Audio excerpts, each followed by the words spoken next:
नमस्कार।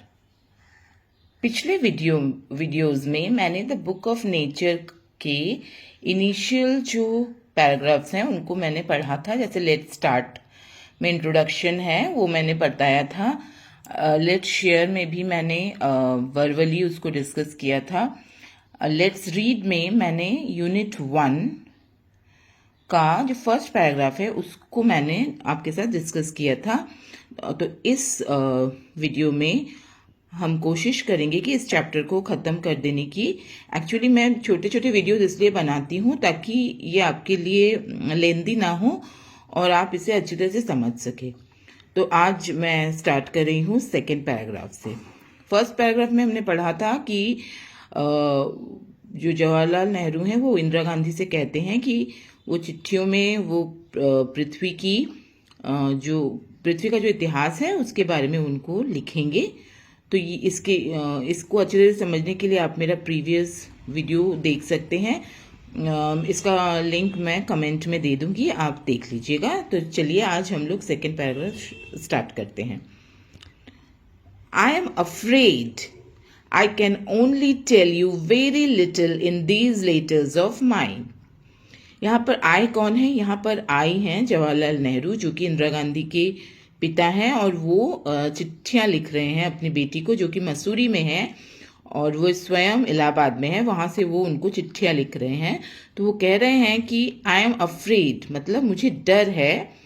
आई can only tell you very little in these letters of mine, कि मैं तुम्हें मेरी इन चिट्ठियों में बहुत कम ही, बहुत थोड़ा ही बता पाऊंगा, क्योंकि चिट्ठियों में बहुत ज़्यादा लिखा नहीं जा सकता, वो लेंदी हो जाती हैं। तो इसीलिए मुझे डर है कि मैं बहुत कम ही, बहुत थोड़ा ही तुम्हें इन चिट्ठियों में लिख पाऊंगा।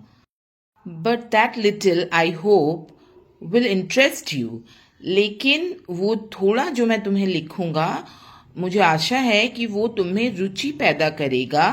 एंड मेक यू थिंक, और तुम्हें सोचना सिखाएगा, of the world as a whole, इस पृथ्वी को एक पूर्ण रूप में सोचना या देखना सिखाएगा। And of other peoples in it, और इनमें रहने वाले जो दूसरे लोग हैं, as our brother and sister, हमारे बहन और भाइयों की तरह उन्हें देखना या सोचना सिखाएगा। वो कहना चाह रहे हैं कि केवल अपने राष्ट्र की बात या अपने देशवासियों को ही के बारे में ही सोचना नहीं चाहिए, बल्कि पूरे विश्व को एक सोचकर उसमें रहने वाले लोगों को अपना भाई बहन सोचना चाहिए। तो वो कह रहे हैं कि जो मैं थोड़ा बहुत तुम्हें चिट्ठियों में पृथ्वी के इतिहास के बारे में बताऊंगा, वो तुम्हें सिखाएगा कि ये दुनिया एक है और इसमें रहने वाले सभी लोग हमारे भाई बहन हैं। When you grow up, you will read about the story of the earth. जब तुम बड़ी होगी, तुम पढ़ोगी पृथ्वी की कहानी के बारे में, तुम पढ़ोगी, और एंड हर पीपल्स, और उसमें रहने वाले लोगों के बारे में पढ़ोगी। In fat books, fat books मतलब यहाँ कह रहे हैं मोटी किताबों में तुम पढ़ोगी। And you will find it more interesting than any other story or novel that you may have read. और तुम्हें वो उन अन्य किताबों या कहानियों से जो तुमने पढ़ी होगी उससे कई ज्यादा रुचिकर लगेगी। तो वो कह रहे हैं कि मेरी चिट्ठियों में मैं जो बहुत थोड़ा बहुत तुम्हें लिखूंगा, मैं आशा करता हूं कि वो तुम्हें रुचि पैदा करेगी और तुम इस दुनिया को एक रूप में देखोगी और उसमें रहने वाले सभी लोगों को अपने भाई बहन की तरह देखोगी। और जब तुम बड़ी होगी तब तुम मोटी मोटी किताबों में हमारी पृथ्वी और उसमें रहने वाले लोगों की कहानियां पढ़ोगी, और वो कहानियां तुम्हें अन्य कहानी और उपन्यास जो तुमने पढ़े होंगे उससे ज्यादा रुचिकर लगेंगे। अब हम उसका थर्ड पैराग्राफ देखते हैं। You know of course that our earth is very very old. तुम ये अवश्य जानती हो, यू नो मतलब तुम जानती हो, ऑफ कोर्स मतलब अवश्य, तुम ये अवश्य जानती हो, दैट आवर अर्थ, कि हमारी पृथ्वी इज वेरी वेरी ओल्ड, बहुत ही पुरानी है, बहुत ही प्राचीन है हमारी पृथ्वी। Millions and millions of years old. Millions का मतलब है 10 लाख, लेकिन यहाँ पर millions and millions of years मतलब लाखों साल वो पुरानी है, उसकी उम्र लाखों साल है। And for a long time there were no men और women living in it.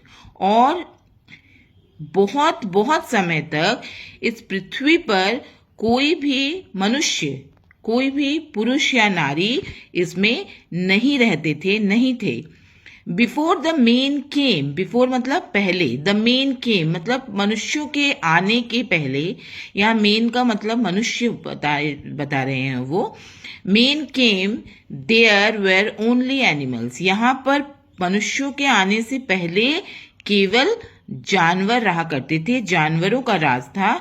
And before the animals, there was a time when no kind of life existed on the earth.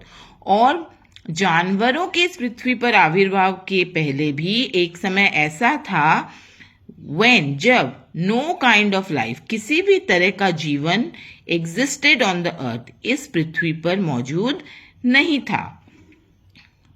It is difficult to imagine this world of ours. It is difficult, ये बहुत मुश्किल है, to imagine, कल्पना करना, this world of ours, हमारी इस दुनिया को, इस पृथ्वी को, which is so full today of all kinds of animals and men, जो कि अभी तरह तरह के जानवरों और इंसानों से भरी है। टू बी विदाउट देम, उनके बिना। मतलब ये बहुत ही मुश्किल है कल्पना करना कि हमारी इस पृथ्वी पर कोई भी इंसान या जानवर नहीं थे। But scientists and those who have studied and thought a great deal about these matters tell us that there was a time when the earth was too hot for any living being to live on it. हमारे लिए ये कल्पना करना बहुत मुश्किल है कि आज जिस पृथ्वी पर इतने तरह के जानवर और मनुष्य हैं, उस पृथ्वी पर कभी किसी भी तरह के जीवन का अस्तित्व नहीं था। परंतु जो वैज्ञानिक हैं और वो लोग जो इस बारे में सोचते और उसके बारे में शोध करते हैं या उसके बारे में पढ़ते हैं, वो उन्होंने हमें बताया कि एक समय ऐसा था जब हमारी पृथ्वी इतनी गर्म थी कि किसी भी जीवन के लिए वहां पर टिके रहना मुश्किल था। And if we read their books and study the rocks and the fossils, the remains of old animals, we can ourselves see that these must have been so. और अगर हम उनकी लिखी हुई किताबें पढ़ें और जो पुराने लाखों करोड़ों साल पुराने जो पत्थर हैं उनकी जांच करें, और जो फॉसिल्स हैं, फॉसिल्स मतलब जीवाश्म जो हैं, जो कि प्राचीन जो जानवर हैं उनके जो जीवाश्म हैं उनको अगर हम देखें, उनकी अगर जांच करें, तो हम खुद ही ये देख सकेंगे, खुद ही ये समझ सकेंगे कि ऐसा ही था। तो द बुक ऑफ नेचर का यूनिट 1 आज मैंने खत्म कर दिया। इसके प्रीवियस जो वीडियोस हैं, पहले की जो वीडियोस हैं, उनके लिंक मैं कमेंट में दे दूंगी। आप उनको देखिएगा तो आपको अच्छी तरह से समझ में आएगा। और इसके बाद हम लोग जो हैं वो इसके एक्टिविटीज़ भी करेंगे, पर उससे पहले मैं ये जो सेकंड पैराग्राफ और जो लास्ट पैराग्राफ है उनमें जो नए वर्ड्स हैं, नए शब्द हैं अंग्रेजी के, उसके हिंदी मीनिंग्स में आपको बता या लिखवा देती हूँ।